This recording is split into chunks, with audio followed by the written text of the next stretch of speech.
Well, to KZN now, the Minister for Basic Education, Angie, and the Premier of that province, Nomusa, Dube-Ncube, due to hold a briefing regarding the National School Nutrition Programme in the next little while. Our reporter Karinda Jagmohan there for you. Karinda, good afternoon to you. Expect this briefing? Well, we expected it to start 10 minutes ago. I presume it's going to come. What do we know about the developments around the nutrition programme so far today? Certainly. Good afternoon to you, Stephen. Well, members of the Education Department are still setting up behind me, as you can see.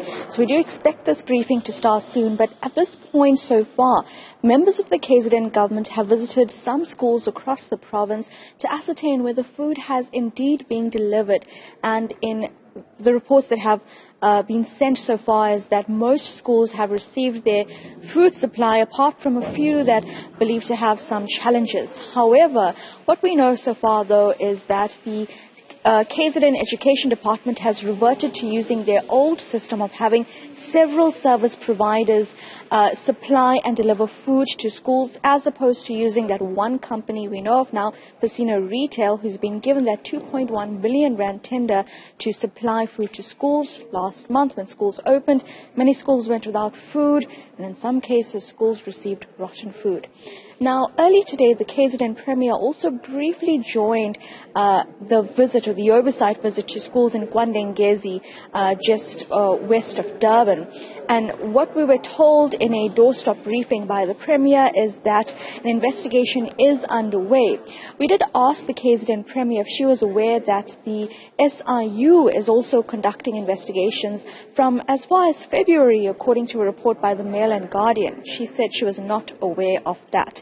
In that same report, it was said that the Education Department had been called upon to provide certain documents that would answer why Casino Retail was given this massive tender, and to see if any tender processes were flouted, if at all.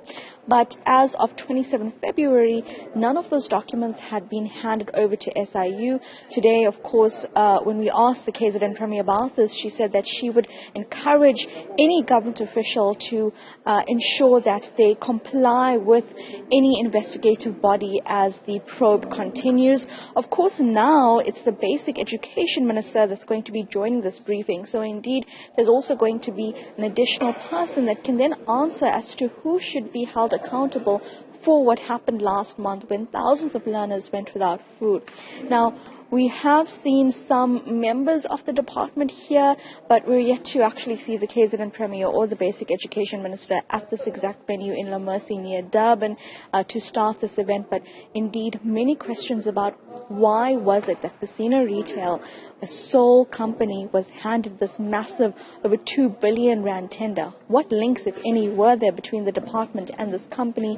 And were there any checks being done just in terms of verifying that this company could actually supply food to over 5,000 schools in this province? Remember, KZN has the most schools in terms of this province countrywide. So it is a massive undertaking when you consider supplying food to schools, but also many of the no-fee schools that fall under this program are in rural areas. So it is difficult to reach those areas, and that is why the previous system saw several service providers being given the money to purchase this food and then deliver it to those schools so that it could be done quickly and easier, and of course it could be done in a way where you ensure that no perishable items would rot, because it would be a constant delivery, whereas over the past month we saw the exact opposite in terms of either food not being delivered or rotten food being delivered. So that was the issue, just in terms of the change to one company that was given this massive tender.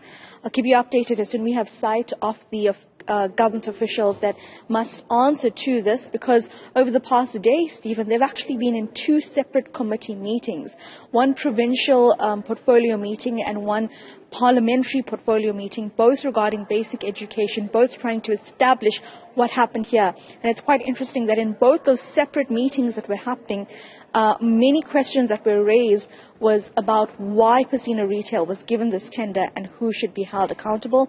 We'll ask those very same questions today. Karinda Jagmohan, thank you very much indeed. Do appreciate it. A lot more news to come, that briefing to come as well. Stay with us.